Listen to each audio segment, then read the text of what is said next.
이 마음을 품으라. 곧 그리스도 예수의 마음이니 그는 근본 하나님의 본체시나 하나님과 동등됨을 취할 것으로 여기지 아니하시고 오히려 자기를 비워 종의 형체를 가지사 사람들과 같이 되셨고 사람의 모양으로 나타나사 자기를 낮추시고 죽기까지 복종하셨으니 곧 십자가에 죽으심이라. 아멘. 이 시간 우리 장로님들 나오셔서 하나님을 찬양하시겠습니다.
아멘. 감사합니다. 사랑하는 성도 여러분, 우리 장로님들께서 이번 코로나19 사태로 지금 매일 저녁 시간을 정해서 특별 기도 중이십니다. 우리 장로님들 기도하시는 그 시간, 그 열정, 우리 성도 여러분들도 함께 참여하실 수 있기 바랍니다. 그렇게 특별 기도하시고 그렇게 작전 기도를 하셔서 그런지 오늘 찬송이 더 은혜스럽고 더 감격스러운 것 같습니다. 어떤 교회를 이끌어가는 주님의 귀한 종들이 영육간에 큰 복 받을 수 있기를 다시 한번 축복합니다. 종료주일 예배 드리고 있습니다. 우리가 6주째 벌써 온라인으로 예배를 드리고 있습니다. 참 마음이 너무 아프고 어떻게 해야 될지 정말 하나님께 엎드려 기도할 뿐입니다. 그러면서 창밖을 보니까 벚꽃이 피었습니다. 저는 꽃에 대해서 잘 모르는데 사람들 말에 또 뉴스에 보니까 벚꽃이 예년보다 한 일주일 이상 이렇게 좀 빨리 폈다, 그렇게 이야기를 합니다.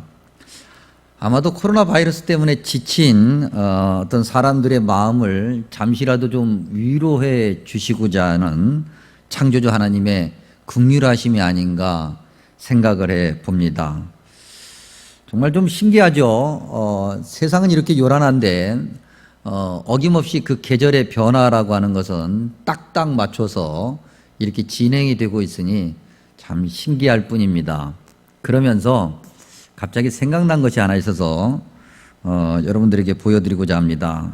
누구나 다 가지고 있습니다. 아마도 아주 특별한 경우가 아닌 이상 전 세계 모든 사람이 오지에 있는 사람들조차도 가지고 있는 것이 있는데 요즘 이 시대에 그게 뭐냐면 스마트폰입니다. 스마트폰. 여러분들 그 예전에 기억하십니까? 이렇게 사람들이 앞으로는 걸어다니면서 통화를 할 거야 라고 얘기할 때 웃는 사람 반, 그럴 거야 라고 생각하는 사람 반, 반신 반의 했었던 때가 있었습니다.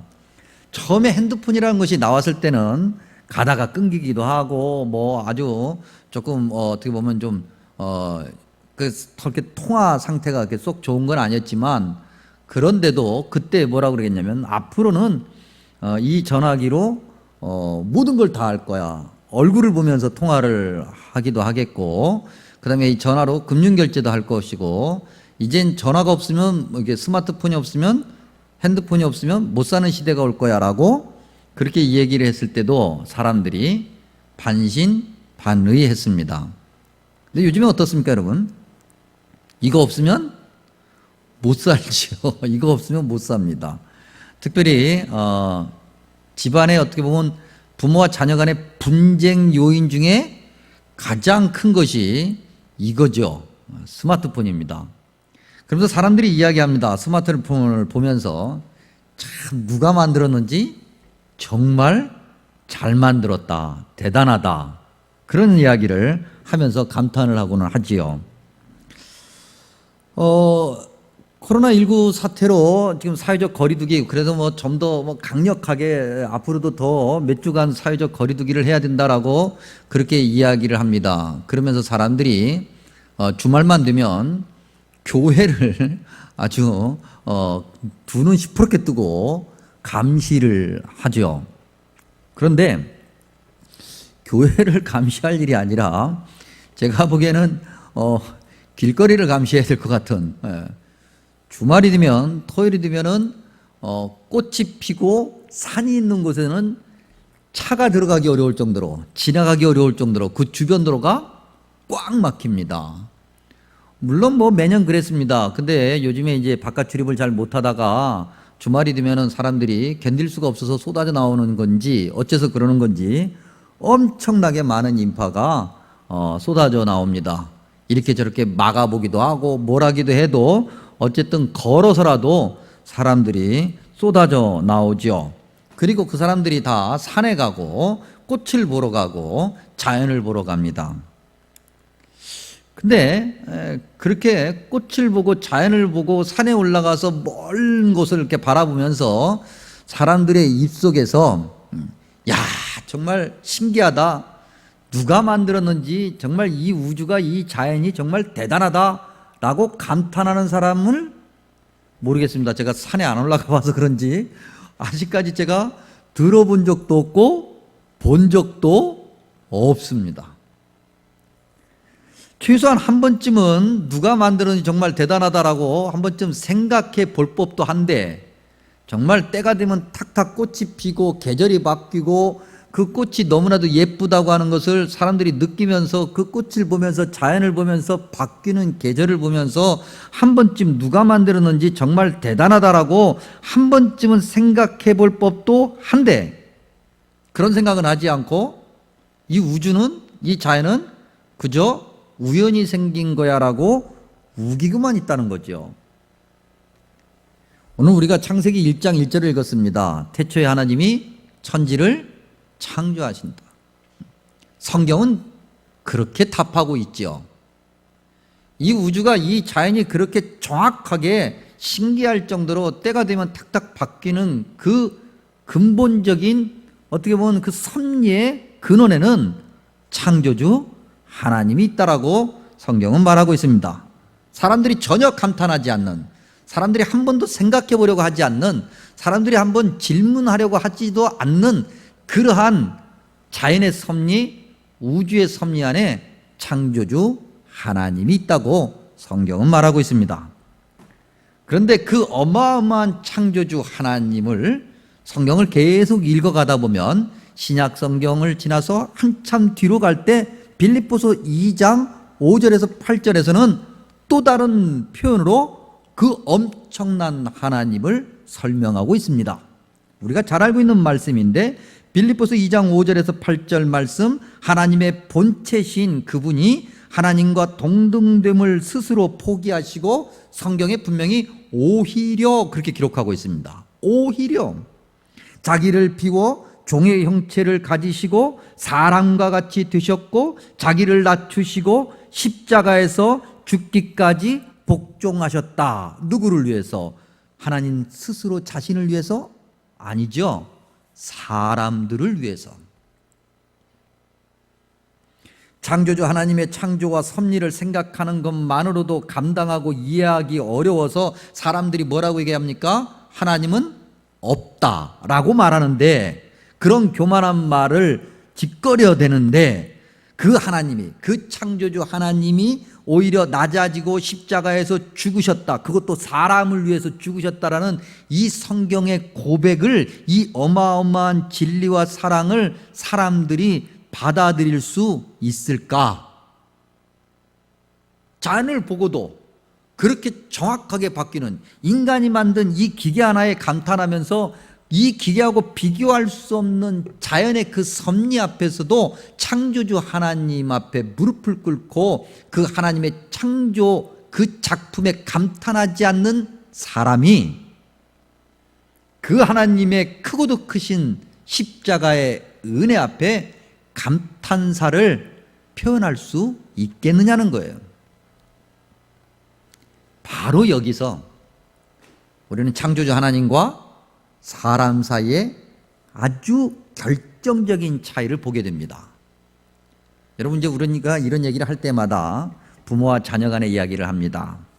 아무리 안다고 얘기해도 자식이 부모님의 그 사랑과 은혜를 알 수는 없지요.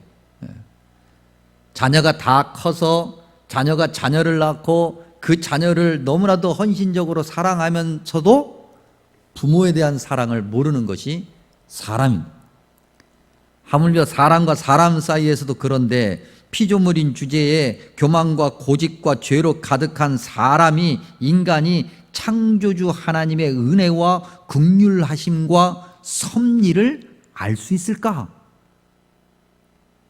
우리가 하나님을 믿는다고 하는 것도 사실은 하나님께서, 창조주 하나님께서 믿도록 허락해 주시고 창조주 하나님께서 본인을 그렇게 드러내 주실 때야 비로소 우리가 아는 것이고 믿는다고 말할 수 있을 뿐이죠. 하나님과 사람 사이의 결정적인 차이가 바로 여기에 있다고 하는 거예요. 아무리 말해도, 아무리 보여줘도 사람은 모르는 거예요. 성경은 곳곳에서 하나님과 사람의 차이를 셀 수 없이 명확하게 밝혀놓고 있는데, 오늘은 제가 성경 구절을 좀 많이 언급을 할 겁니다. 그래서 우리 가정에서 예배 드리시는 분들도 한번 좀 이 시간 좀 혹시 메모지가 옆에 있다면 적어가면서, 굳이 찾으실 것까지는 없고 제가 다 읽어드릴 테니까 적어가면서 나중에 혹시 지금 적을 게 없으면 잘 들으셨다가 이제 이것이 녹화된 영상으로 다시 홈페이지에 올라가거든요. 그러니까 홈페이지에 올라갔을 때 다시 들으시면서 그때 좀 받아 적으셨다가 나중에 차분할 때 성경을 좀 찾아보시면서 묵상하시면 그렇게 참 좋겠다라는 생각이 듭니다. 먼저 하나님과 사람 사이의 어떤 결정적인 차이에 대해서 성경에서 아주 가득 그냥 얘기하고 있는데, 대표적인 몇 구절을 언급해 드리면, 먼저 시편 40편 5절과 139편 17절과 18절이 있어요. 동일한 내용을 다루고 있는데 시편 40편 5절과 139편 17절과 18절은 이렇게 얘기합니다. 주님의 생각과 행하신 수, 우리가 장기나 바둑을 둘 때 수가 많다라고 그러죠. 그 수가 얼마나 많은지 사람의 능력으로는 헤아릴 수 없다. 시편 103편 14절에서 16절에 보면, 그가 우리의 체질을 아시며 우리가 단지 먼지뿐임을 기억하신다 그랬습니다. 인생의 그날이 풀과 같다. 그 영화가, 사람이 굉장히 영화롭고 뭔가 많이 가지고 대단해 보여도 그 영화가 들의 꽃과 같도다. 그것은 바람이 지나가면 없어지나니 그 있던 자리도 다시 알지 못한다. 흔적 없이 사라진다는 거죠. 사람은 그런 존재라는 거예요. 이사야로 가면 이사야서 40장 12절에서 19절 이렇게 시작합니다. 누가 손바닥으로 바닷물을 헤아렸으며, 즉 누가, 어떤 사람이 손바닥으로 날마다 이 손으로 바닷물을 퍼내면서 바닷물의 양이 얼마나 되는지 헤아릴 수 있겠으며, 뼘으로, 즉 손을 펴서 이 한 뼘으로 하늘을 쟀으며, 한 뼘, 두 뼘, 세 뼘 재서 하늘의 크기가 얼마는지 사람이 잴 수 있겠느냐? 티끌을, 이 우주 안에 먼지가 엄청나게 많은데 예전에 우리 쌀을 이렇게 펄 때 하는 그 단위의 그 그릇들, 그 그릇으로 그 많은 티끌들을 담아 보았으며, 접시 저울로 산들을, 막대 저울로 언덕들을 달아보았느냐? 그럴 수 있겠느냐 사람이? 그런즉 너희가 하나님을 누구와 같다 하겠으며 무슨 형상을 그에게 비기겠느냐? 그렇죠, 여러분. 과학이 이렇게 발달하고 인간이 이렇게 위대하다고 이야기하는 현대 사회에서조차도 이건 절대적으로 불가능한 거죠. 계속해서 이사야서 55장 8절에서 9절 말씀, 이는 내 생각이 너희의 생각과 다르며, 하나님의 생각과 사람의 생각이 근본적으로 다르다는 거죠. 내 길은 너희의 길과 다름이니라. 이는 하늘이 땅보다 높음같이 내 길은 너희의 길보다 높으며 내 생각은 너희의 생각보다 높다. 감히 창조주 하나님과 사람의 생각을 같이 놓고 견주어 볼 수 없다. 자, 신약 성경으로 오면 로마서 1장 20절에서 23절에 좀 깁니다만 읽어드리면 이렇습니다. 창세로부터 그의 보이지 아니하는 것들, 곧 그의 영원하신 능력과 신성이, 우리 눈에, 육신의 눈으로는 절대 볼 수 없는 그가 창조주 하나님의 능력과 신성이 그가 만드신 만물에 분명히 보여 알려졌나니, 하나님의 은혜죠. 그러므로 그들이 핑계하지 못할지니라. 하나님을 알되 하나님을 영화롭게도 아니하며 감사하지도 아니하고 오히려 그 생각이 허망하여지며 미련한 마음이 어두워졌나니, 사람이 그렇다는 거예요. 스스로 지혜 있다 하나 어리석게 되어 썩어지지 아니하는 하나님의 영광을 썩어질 사람과 새의 짐승과 기어다니는 동물 모양의 우상으로 바꾸어 버렸다. 변질시켰다. 그게 사람이 하는 일이라는 거죠. 조금 더 나아가서 로마서 11장 33절에서 36절 말씀, 깊도다. 하나님의 지혜와 지식의 풍성함이요 그의 판단은 헤아리지 못할 것이며 그의 길은 찾지 못할 것이로다. 누가 주의 마음을 알았느냐? 누가 그의 모사가 되었느냐? 누가 주께 먼저 드려서 갚으심을 받겠느냐? 이는 만물이 주에게서 나오고 주로 말미암고 주께로 돌아간다. 이 세상에 있는 모든 것이 여호와 하나님, 창조주 하나님에 의해서 생겨났고 여호와 하나님의 섭리하심 때문에 존재하고 있는 것이며 결국 언젠가 다시 여호와 하나님께로, 창조주 하나님께로 돌아간다는 거예요. 우리가 잘 알고 있는 말씀 야고보서 4장 14절 뭐라고 기록되어 있습니까? 내일 일을 너희가 알지 못하는도다. 여러분, 이건 신앙이 있든 없든, 창조주 하나님을 고백하든 그렇지 않든, 자연을 보고 하나님, 창조주 하나님을 고백하면서 감탄을 하든 그러지 않든 누구나 다 인정하는 거잖아요. 내일 일을 알지 못한, 너희 생명이 무엇이냐? 너희는 잠깐 보이다 없어지는 뭐 같다고 그랬습니까? 안개 같다 그랬어요. 사람이 그렇다는 거죠. 대단해 보이고 빽빽해서 앞도 볼 수 없는 아주 굉장한 것 같지만 조금 있으면 금세 없어져 버리는 안개 같은 것이 사람이 사는 인생. 여러분, 욥기서 38장 1절 이하, 우리가 너무나도 잘 알고 있는 말씀인데, 어떻게 지금 과학이 발달되고 하나님을 우습게 생각하는 사람들조차도 한번 대답해 보십시오.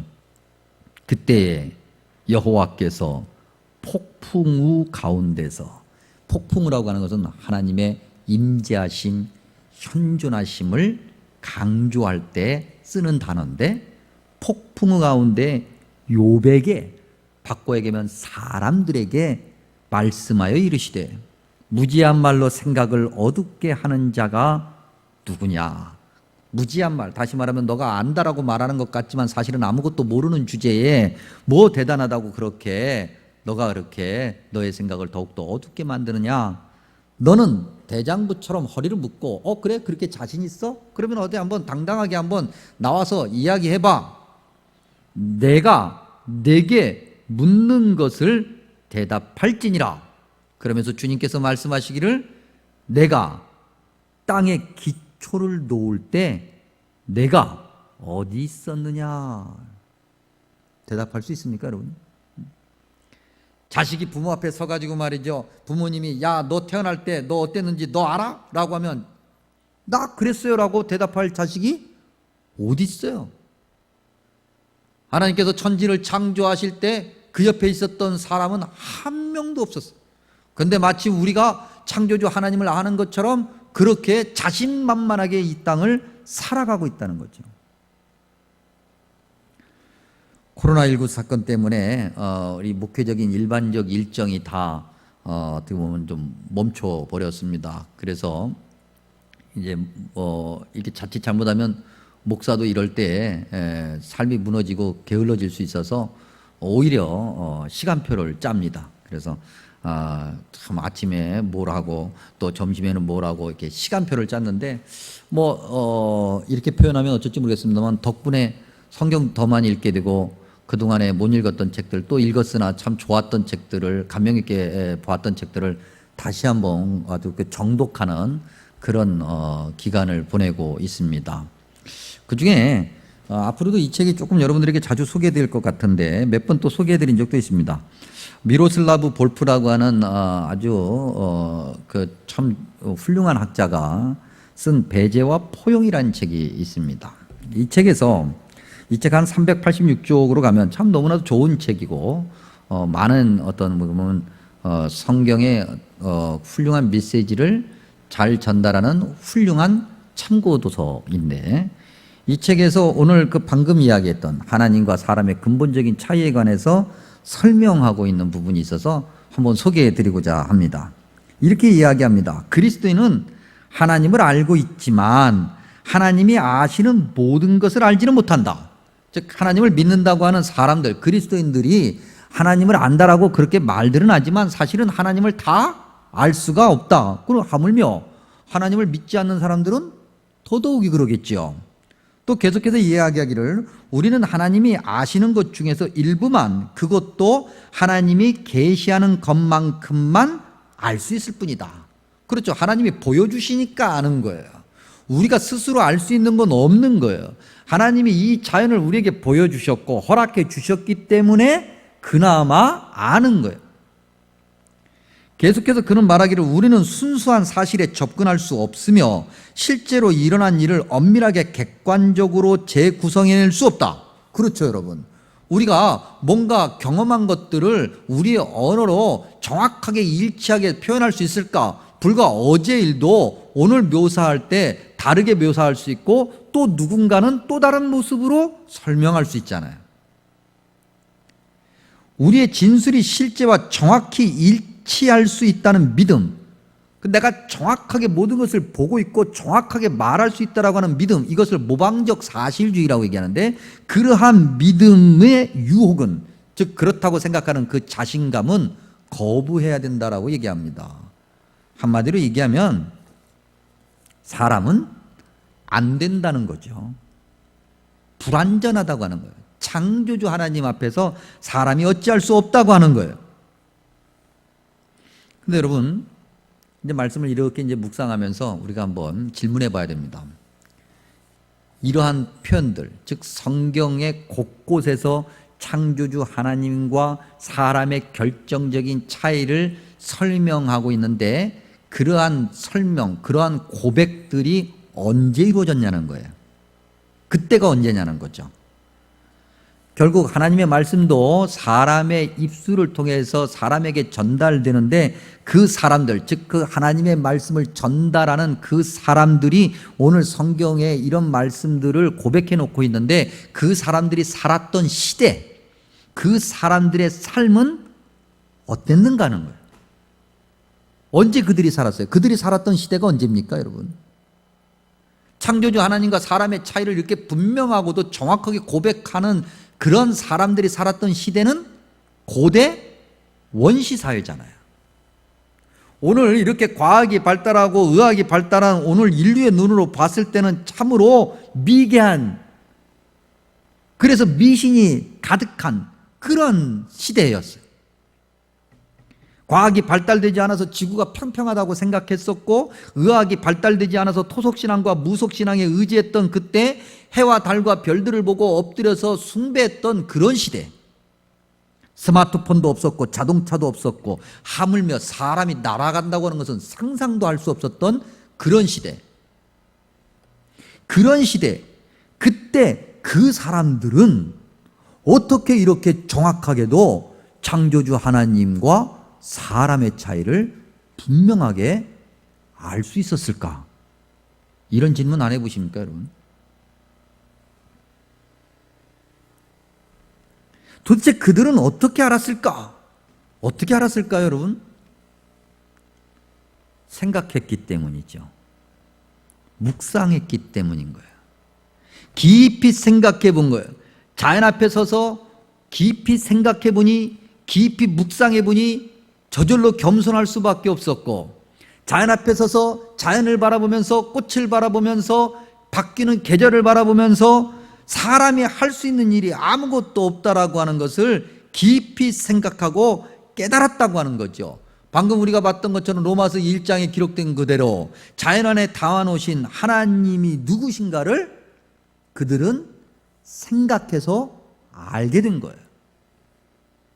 기도한 게 아니고 생각한 거예요. 생각만 제대로 해도 창조주 하나님이 누군지를 금방 알 수 있는데, 하물며 기도하면 여러분, 오늘도 우리가 여전히 우리의 고집과 우리의 생각과 우리의 주장과 우리의 경험을 앞세우는 이유가 뭐지요? 생각하지 않으니까 그런 거예요. 생각을 안 하는데 기도를 하겠어요? 기도도 안 하고 생각도 안 하니 우리의 모든 것이 앞서가고, 우리의 생각과 우리의 주장과 경험이 앞서가면서 신앙적 기도와 생각이라는 것이 뒤따라가니 우리가 하나님을 알래야 할 수가 없는 거죠. 근데 하기야 생각해 보니까 이 현대인들이 말입니다, 여러분, 하나님을 생각할 틈이 없어요. 이 현대 물질 문명이라고 하는 것, 과학의 발달이라고 하는 것, 그 다음에 현대인들이 누리고 있는 이 평안함과 안락함이라고 하는 것이 우리가 하나님이 누구신가를 생각할 틈을 주지 않는 거예요. 우리가 좀 하나님의 음성에 귀를 좀 기울여 보려고 하면 금세 우리 귀에는 이어폰이 꽂히고 세상의 음악이 북적북적하죠. 우리가 하나님의 말씀을 좀 보려고 하면은 금세 스마트폰에 뜨는 다양한 볼거리가 우리의 눈을 자극해요. 가정에서 예배 드리고 있는데 지금 다 이 스마트 기기를 놓고 예배를 드리고 있죠. 자, 예배를 드리고 있는데 갑자기 카톡하고 뜨면 예배에 집중하는 게 아니라 그리고 잠시 화면을 치우고 카톡으로 갈 가능성이 아주 자동이야. 본능이야. 우리가 예배당에서 예배를 드릴 때도 그래서 스마트폰을 옆에다 놓아서는 안 되는 거죠. 옆에다 놓지 않고 한쪽으로 치워놔야 돼. 그래도 집중을 할까 말까인데 우리의 눈과 우리의 귀를 자극하는 것들이 너무 많고, 그래서 사람들이, 현대인들이 유튜브에 집착하고 TV에 집중하고 온갖 것에 귀를 기울이고 눈을 가져다 대요. 그러니 그것이 좋은 건지 나쁜 건지 참인지 거짓인지도 구분할 수 없는 상태에서 하나님의 말씀에, 자연의 섭리 안에 담겨지는 하나님의 그 위대한 창조성에 우리가 귀를 기울이고 눈을 집중할 수 있을까? 안 되는 거예요. 거 봐요. 이렇게 딱 나오잖아요. 오늘 예를 들려고 가져왔더니 얘가 반응을 해. 그러니 벌써 딱 여기에 쳐다보게 돼. 이게 집어치워야 돼, 이걸.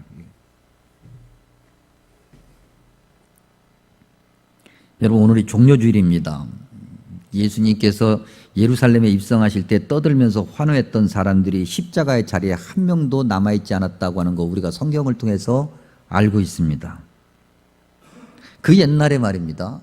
스마트폰도 없었고 아무것도 없어서 오직 자연 바라보면서 깊이 생각하고 묵상하여 창조주 하나님을 알 수 있었던 그 시대에도 십자가 현장에서는 아무도 안 남았는데, 하물며 오늘날 이렇게 우리의 눈과 귀를 자극하게 만드는 것들이 많은 이 시대에 하나님을 우리가 제대로 알 수 있을까? 그래도 말입니다, 여러분. 그래도 십자가의 자리에서 다 도망쳤다 해도 그때 그들은 다시 주님 앞에 나와서 엎드려 마침내 빌립보서 2장 5절에서 8절의 고백을 받아들였어요. 그래도 그때 그들은 그랬어요. 그런데 오늘 저와 여러분이 살고 있는 이 시대에 오늘 우리는, 예수님을 믿는다고 하는 우리는, 우리의 고백은, 우리의 생각은 어디에 가 있는가? 그때 그들과 오늘 우리의 차이는 무엇인가? 라고 묻는다면 바로 이것이죠. 무엇을 보고 무엇을 들으며 무슨 생각을 하면서 살고 있는가? 오늘 이렇게 말씀을 마치면서 아까 우리가 봤던 말씀 중에 시편 103편 12절에서 18절 말씀을 결론의 말씀으로 받아들입니다. 시편 103편 12절에서 18절 말씀 세 번역으로 제가 읽어드리겠습니다. 동이 서에서부터 먼 것처럼 우리의 반역을 우리에게서 멀리 치우시며, 부모가 자식을 가엾게 여기듯이 주님께서는 주님을 두려워하는 사람을 가엾게 여기신다. 주님께서는 우리가 어떻게 창조되었음을 알고 계시기 때문이며 우리가 한낱 티끌임을 알고 계시기 때문이다. 인생은 그 날이 풀과 같고 피고 지는 들꽃 같아 바람 한 번 지나가면 곧 시들어 그 있던 자리마저 알 수 없는 것이다. 그러나 주님을 경외하는 사람에게는 주님의 사랑이 영원에서 영원까지 이르고 주님의 의로우심은 자손 대대에 이를 것이니 곧 주님의 언약을 지키고 주님의 법도를 기억하여 따르는 사람에게 이를 것이다. 아멘. 기도합니다. 천지를 창조하시고 지금도 은혜로 주관하시는 창조주 여호와 하나님 앞에 우리의 교만함과 탐욕을 고백하며 엎드립니다. 그 무엇보다 주님을 주인으로 삼고 주님 말씀에 순종하며 살아야 하건만 여전히 세상의 소리에 귀를 기울이며 우리 자신을 세상의 주장을 중심으로 살고 있음을 고백합니다. 우리의 어리석음과 탐욕, 잘못된 고집과 죄를 용서하여 주시옵소서. 주님 말씀을 들으며 주님의 뜻을 생각하고 기도하는 삶이 얼마나 중요하고도 중요한지 다시 한번 확인합니다. 주님 뜻대로 살 때야 비로소 진정한 평안과 행복이 있다는 것을 다시 한번 깨달으며 고백합니다. 이제 주님의 백성들이 성경 말씀대로 살게 하시며 교회를 통해 세상이 진정한 행복으로 가득하게 하여 주시옵소서. 은혜의 주님, 사순절을 보내며 고난주간을 앞두고 세상을 돌아봅니다. 어지럽고 혼란한 세상, 여전히 이기심과 탐욕이 멈추지 않는 세상, 교회가 교회다운 모습을 제대로 펼치지 못하는 세상입니다. 긍휼하게 여기시어 하루빨리 이 혼란에서 벗어나 일상의 행복과 감사를 고백하고 누리게 하여 주시옵소서. 바이러스의 위험에서 지켜주시며 아픈 이들을 고쳐주시고 우울한 마음이 없게 하시며 헌신하고 수고하는 모든 이들에게 위로가 가득하게 하여 주시옵소서. 성신교회를 지켜주시옵소서. 고란데오 119 기도를 하며 말씀에 순종하고 세상의 빛과 소금의 사명을 다하기 위해 더욱 엎드리는 교회가 되게 하여 주시옵소서. 교우들의 삶을 지켜주시옵소서. 무엇보다도 지혜로운 자녀로 행동하게 하여 주시옵소서. 우리의 연약함이 주님 영광을 가리지 않도록 지켜주시옵소서. 세상의 위로가 되게 하시며 존경받고 칭찬받는 교회가 되게 하여 주시옵소서. 오늘도 들려주신 말씀대로 살고자 믿음의 고백과 결심을 합니다. 우리의 모든 것을 주님 뜻대로 이끌어 주시고 사용하시며 그것이 우리에게 복이 되게 하시고 세상이 그 복을 알게 하여 주시옵소서. 예수님의 이름으로 감사 축복 기도하옵나이다. 아멘. 함께 일어나셔서 146장 말씀 생각하며 찬양합니다.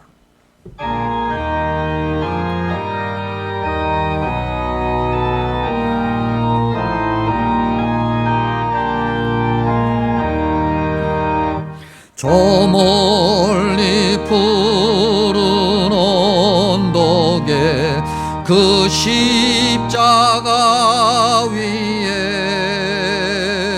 주 예수 나를 위하여 못 박히셨도다. 그 귀한 주의 사랑이 날 구원하시니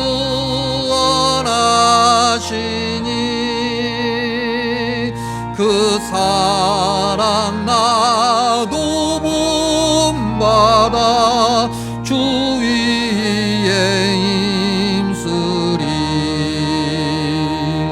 그 흉한 십자가에서 한없는 고통은 이 세상 사람 위하여 당하신 것일세. 그 귀한 주의 사랑이 날 구원하시니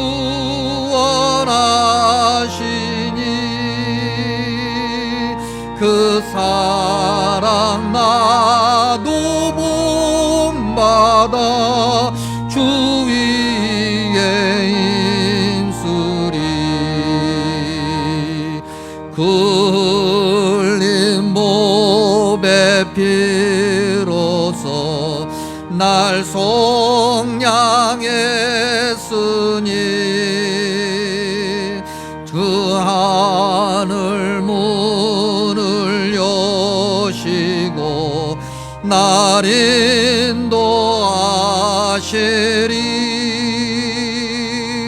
그 귀한 주의 사랑이 날 구원하시니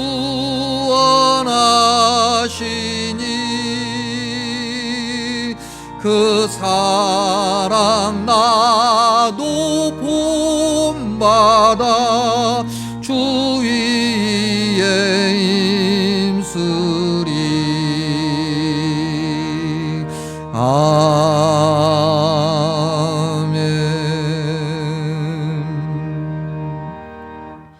지금은 우리 주 예수 그리스도 은혜와 하나님 아버지 크신 사랑과 성령의 교통하심이 말씀 앞에 무릎을 꿇고 주님을 깊이 묵상하며 주님의 그 은혜 앞에 무릎을 꿇고 기도하는 자로 주님의 그 뜻을 나타내는 자로 살고자 결심하는 주님의 귀한 백성들과 여전히 어지럽고 혼란한 가운데서 주님의 은혜를 사모하는 세상의 많은 사람들과 이 세상의 모든 문제를 부여잡고 기도하는 교회와 이 나라 이민족 위에 영원히 함께 하시기를 간절히 축원하옵나이다. 아멘.